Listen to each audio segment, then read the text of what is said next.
Yes, I think we could start with our second guest, Sam Metz. Thank you so much for being here, and yeah, looking forward to hear your talk. Thank you. Oh, thank you so much for the invitation. Before I go ahead with my talk, I'll just do a quick visual description. So I'm a white non-binary artist with white blonde hair. I'm currently wearing a yellow hat and a pale blue shirt. But yes, thank you so much. These spaces are real spaces of joy, I think. And I feel delighted to be invited at your present. I'd like to start by sharing a presentation with a video. I'm aware my internet's a little bit dodgy, so if you guys can't see the video at any point, I might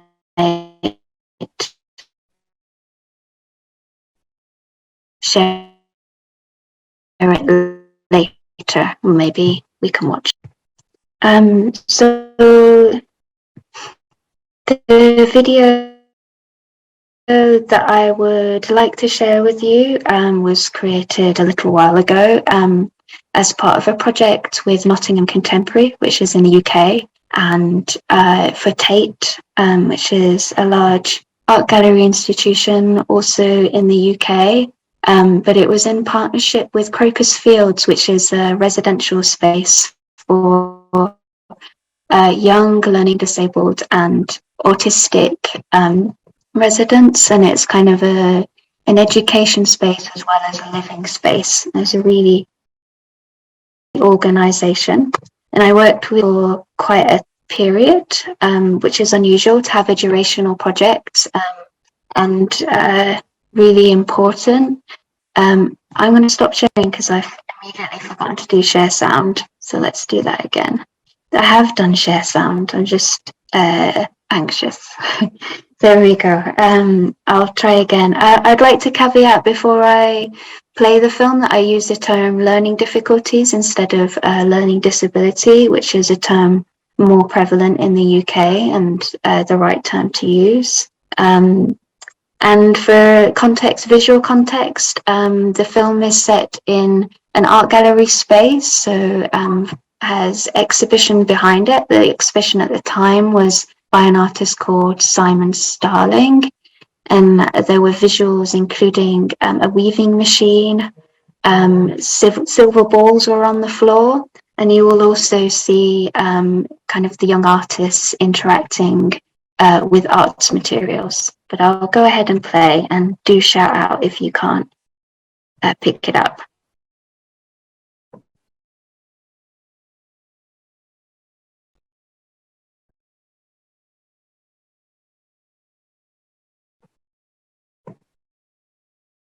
So I've been working with young people with disabilities and additional needs for probably about 10 years through mentoring as well as through creative groups and artistic practice. One aspect of the project that I thought was really important, and for me it's this ability to be able to respond to artworks in a way that doesn't privilege vision or privilege verbal interactions or privilege written interactions, and that was just being able to respond with the body. And a really important reason for that is that a lot of the young people, when they're working and in their day-to-day, are kind of testing the world out with their body, kind of making movements that respond to the environment or tasting things or repetitive actions. It was really important for me to not limit those interactions, although that posed some challenges in the gallery space in the sense that we can't touch the artworks.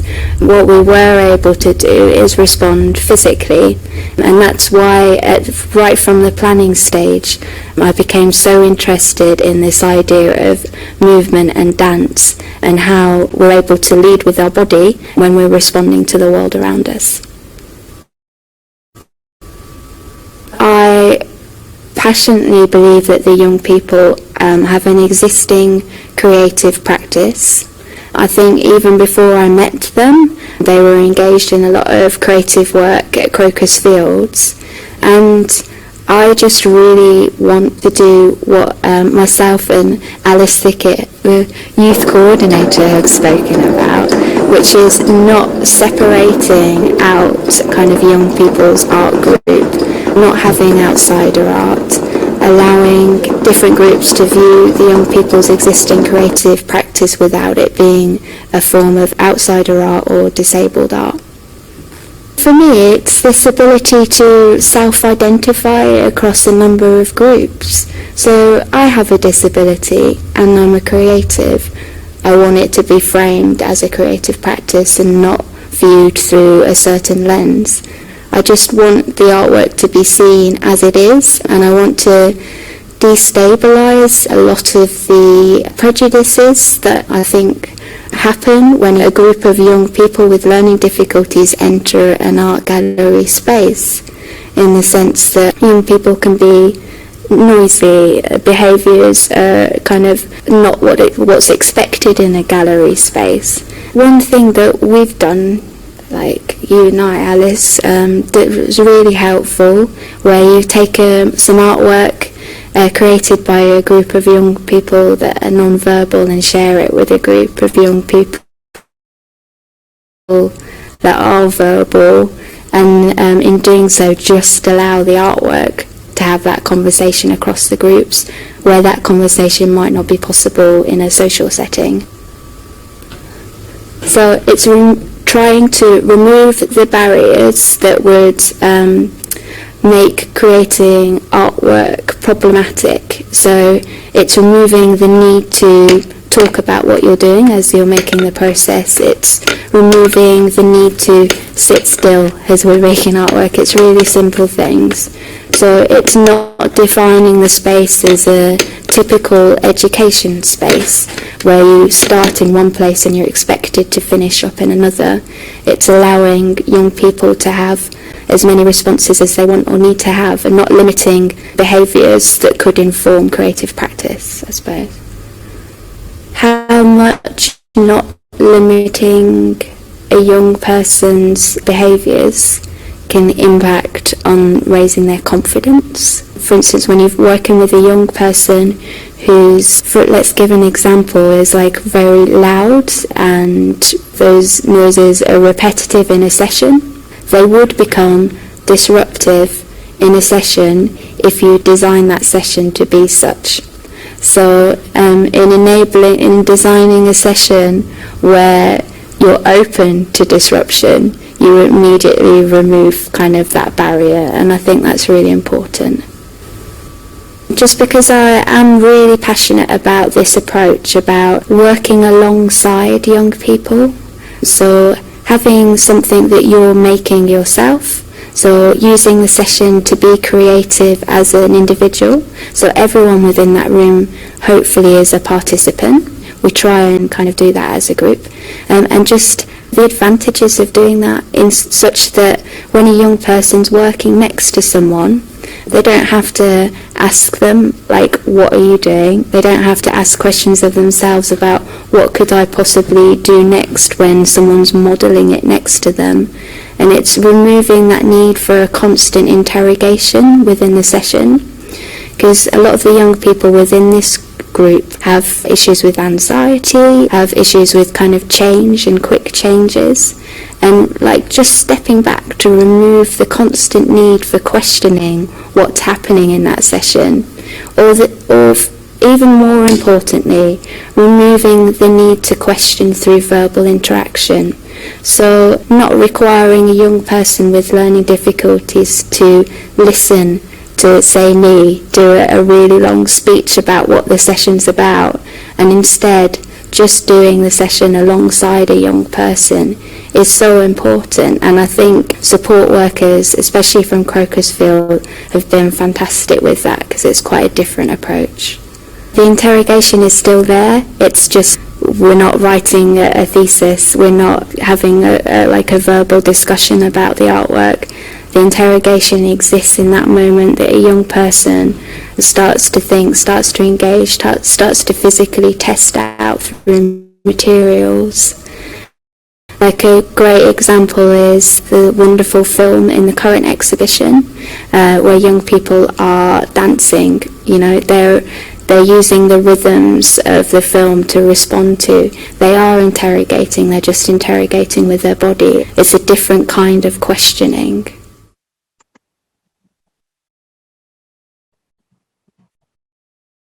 Okay, thank you so much for letting me share that.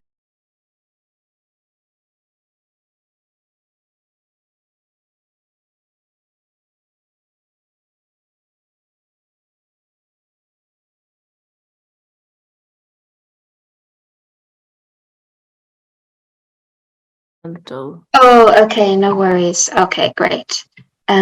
I'm really happy to respond to questions, by the way, if you need to pop on mic or pop in chat.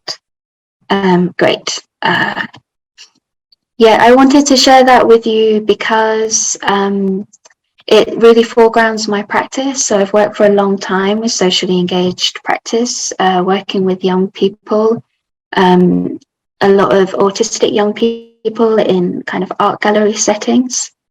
And I'm now starting to kind of incorporate my own neurodivergence into my artwork and my disability too. So I'm an autistic artist. I also have Tourette's. I'm dyslexic. I have ADHD. I have a friend, I don't know if people remember this reference, but she says it's a bit like Pokemon. Once you get one, you have them all, which I really like. It's a good way of talking about comorbidities.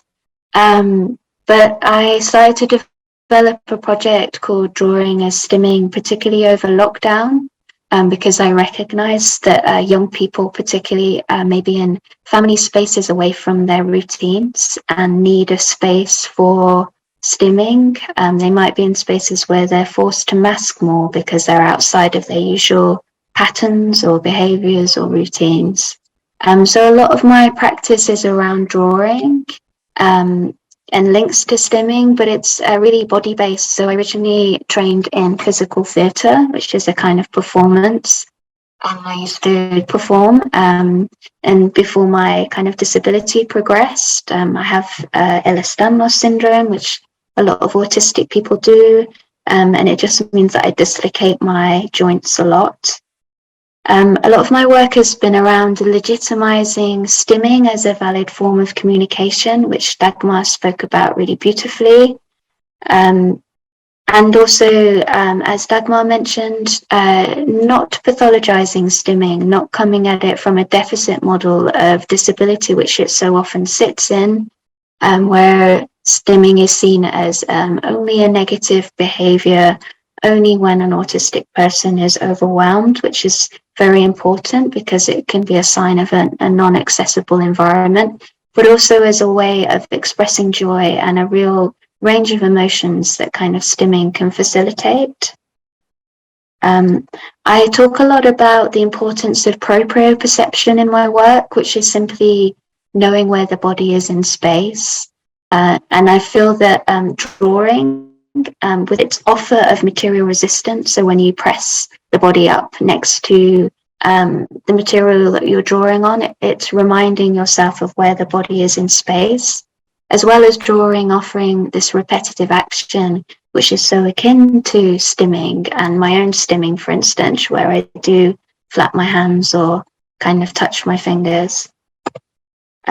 I wanted to share with you a drawing by Michael Beard, because I'm really interested in supported studios. There are a lot of supported studios in the UK, and they help to undermine this false inconsistency we have with outsider art that is such a contested term, because supported studios for me have a really fantastic dynamic practice that is as experimental and as exploratory as art schools. So I'm currently based in the UK.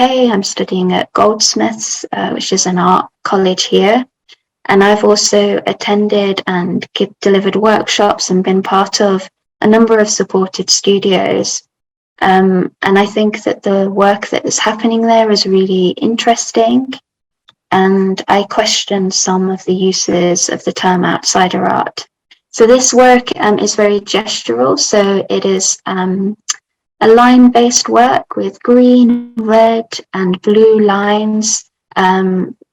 Kind of looks like repetitive marks that are very circular and twisting and overlaid on each other and on a white piece of paper.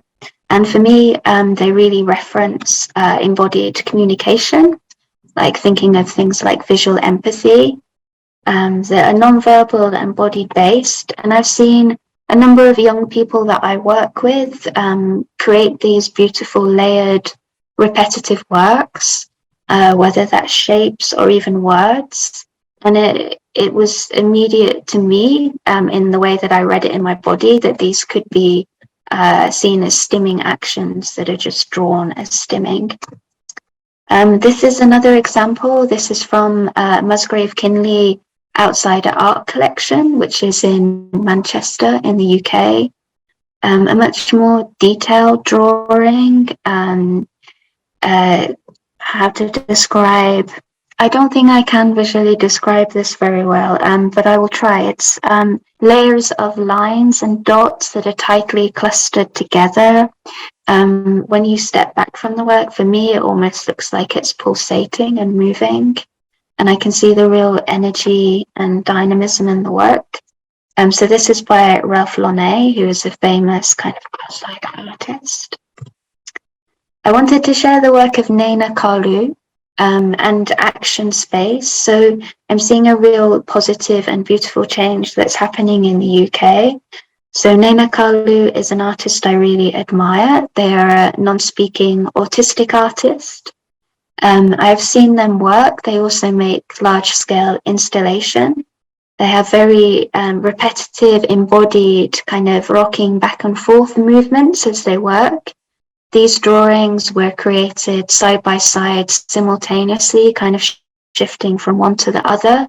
There's an immense physicality to the way they work that I enjoy, and it's really shown in the outcome. So these works were displayed as part of Trickster Figures, which was at MK Gallery, again in the UK, curated by Jess Fernie. But these works have been acquired by Tate. So Tate is kind of the largest arts organisation in the UK.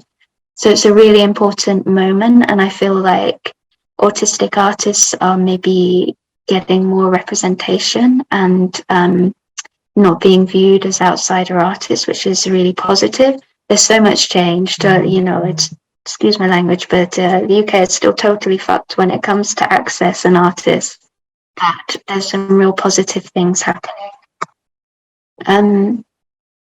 I hope I'm not moving too quickly, but I thought I would share the drawing as stimming video. So this is shares the process of drawing as stimming, but I think I might come back to it rather than share it now because I'm quite conscious of time. So if we have time, this was a project supported by Big Draw, a kind of a national drawing festival in the UK that supported drawing as stimming as project. It's playing it anyway. Well, there we go. Drawing as stimming.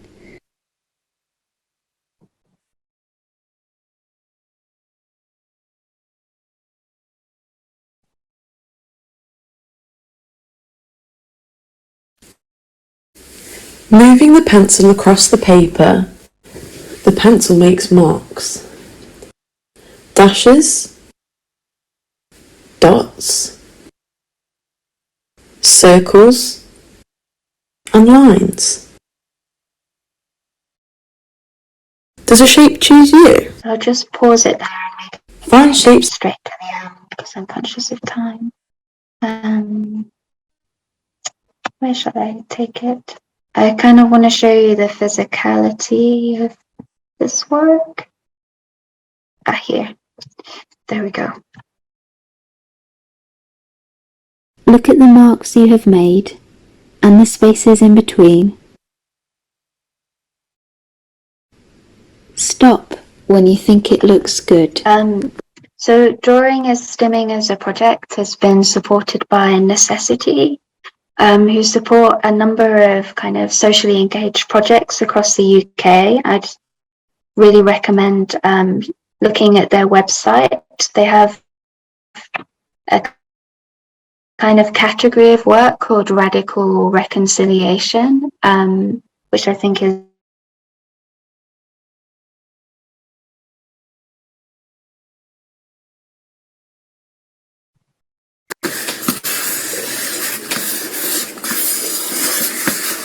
The paper pushes back. It has material resistance. The pushing back reminds me where my body is in space. The repetitive marks are soothing. They allow me to dispel uncomfortable energy.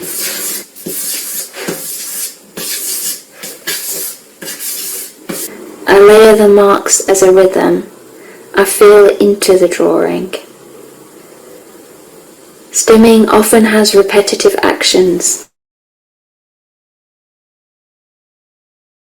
and can be a response to sensory inputs. Processing disorder means I sometimes have trouble knowing where I am in space. Allowing my hands to dance in the space of the work allows me to push back, allows me to feel, allows me to remind myself where I am in space. okay. So, sorry, so many videos. That was just a short video. It was quite lo-fi in quality, you may have noticed, because I just made it myself in lockdown on an upturned chest of drawers in my flat in the UK. But that thing about the body pushing back, a lot of my work, so I create drawings, but I also create sculptural works, is to allow that space where people get to touch and really feel that resistance of their body against the work, in order to enjoy that sensation, but also to remind yourself where your body is. It's not allowing me to skip through any slides. It's just making me play them. I will not use Google Slides again. Right, I'll skip here to my work. So on the left is a drawing of mine, a charcoal drawing that shows some of my drawing and stimming work. So a lot of my work has been connected more to Tourette's actually, but through stimming. So you may notice the spine in the work on the left. So it's for visual descriptions, it's on white paper, cartridge paper. It's a charcoal drawing. There's a kind of form redolent of a spine twisting in the center, and radiating out from that are a multitude of lines that show movement. And these lines are representing kind of unpredictable movements of my body that come from having Tourette's. So I have a lot of motor tics that I often kind of suppress. So these are uncontrollable movements in my body. And I also kind of twist through my spine. But because I have Ehlers-Danlos syndrome, this gives me a lot of pain within my body. So sometimes I'm kind of documenting that pain. And drawing and stimming has been a really helpful process for me to do that. On the right, I realize is a very grainy picture. I should have thought about this, of a sculpture of mine that also looks at this twisting of the body. So that's a poplar plywood sculpture that has many layers that look at a turning of the body. I'd like to share an artist I collaborated with. I collaborate with a number of artists. This is Jamal Sterrett, who is a movement artist. His practice is very often brook-up, which is a style of dance that is very fluid for me visually, and also looks at kind of isolating the body and moving different parts of the body independently of each other. He's a neurodivergent artist, so I invited him to respond to some really simple drawings that we did together in the studio. which then went on to inform some sculptural works.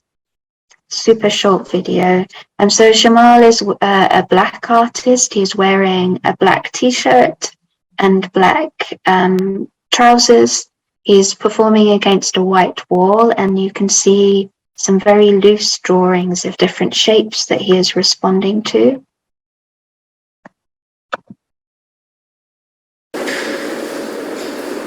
There's very flowing movements of his arm.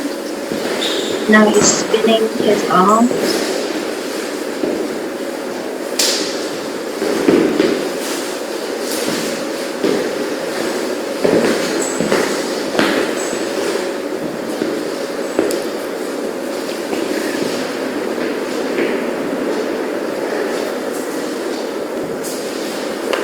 Oh, Jamal, that's so beautiful.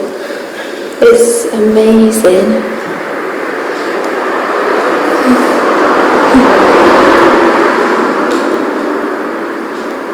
Wow.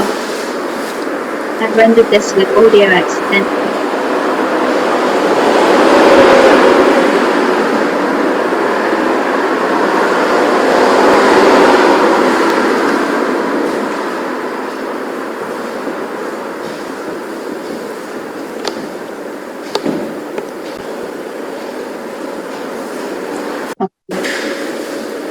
Pause that there.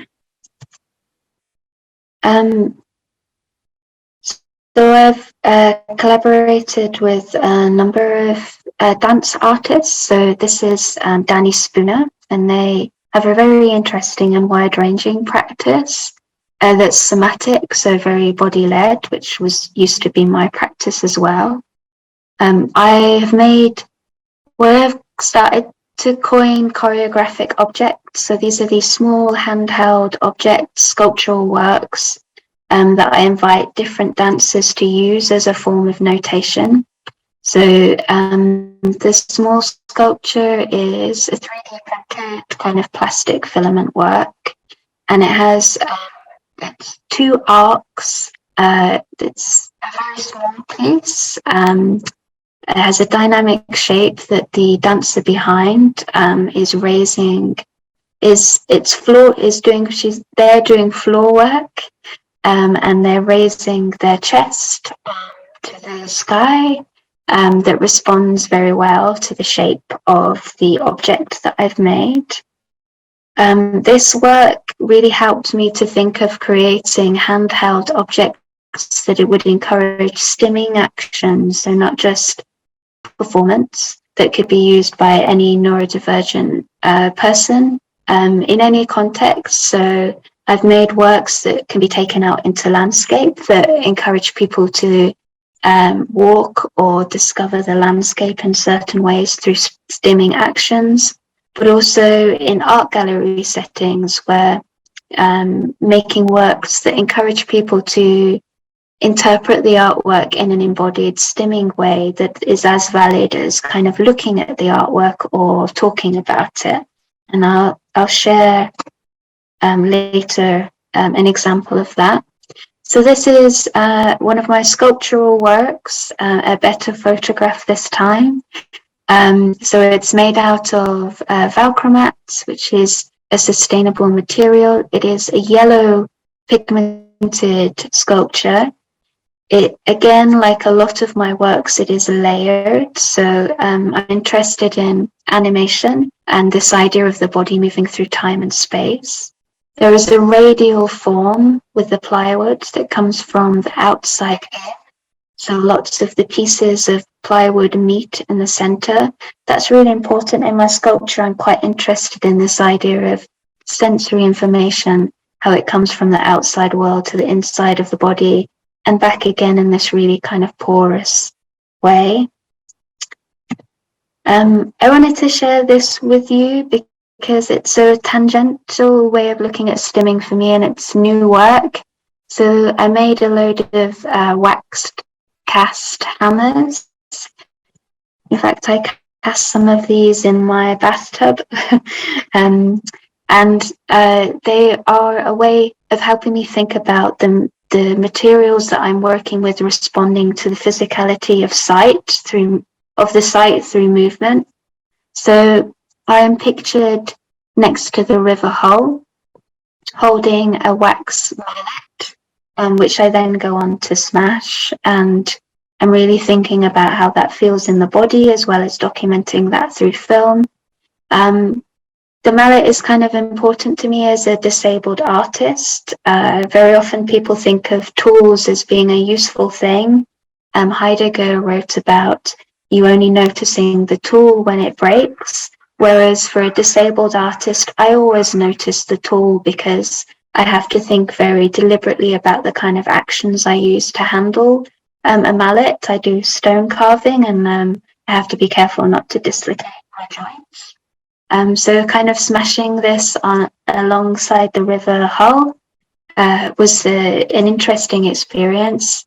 I've displayed the wax mallet as part of an exhibition where it kind of stands in as a proxy for the body.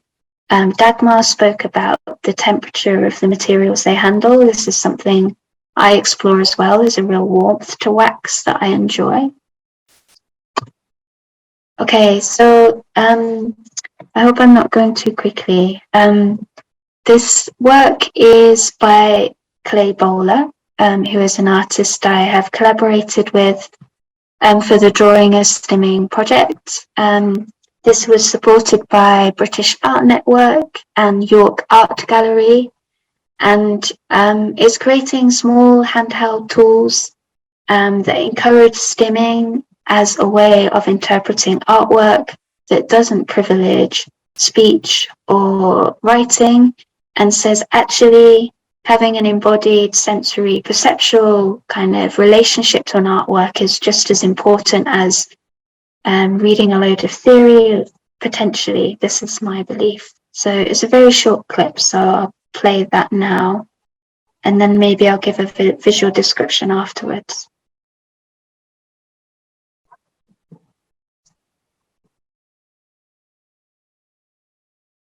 Actually, it's silent. I can do a visual description now. You'll see Clay's Clay's hand moving a small handheld. There are paintings by Aubrey Williams and Wilhelm Burns Crayon, which is orange form. This is what this one now, and later we'll see Bridget Riley. So materials such as wax and plaster, we saw latex earlier, but real objects that encourage a haptic, tactile response that facilitates stimming actions. Okay. Oh, and you get to see it again accidentally. Okay, great. I'll share this work briefly. It was a short residency in Mostyn Gallery, facilitated, which is in North Wales, facilitated by David Cleary, who is an amazing curator in the UK. And we collaborated with like a group of disabled artists. I collaborated rather, including visually impaired artists. So this is a blind artist, Sean. I have a visual impairment, but it was interesting working with blind artists and kind of thinking about stimming.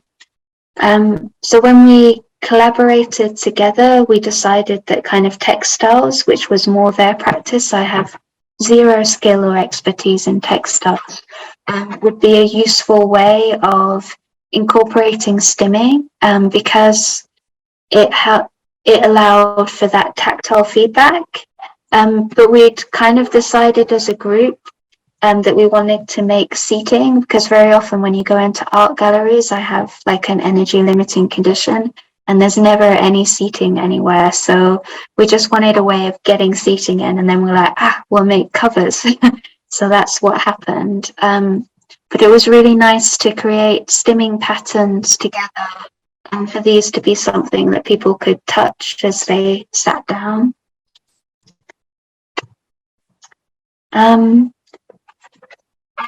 close to time. In fact, I'm over time, and time is a real access issue in terms of breaks. So I won't kind of share this last example, but I'll just say thank you, and maybe someone else can lead us into the break. Thank you so much, Sam. Beautiful work. Really, really amazing. Thank you for putting this presentation together.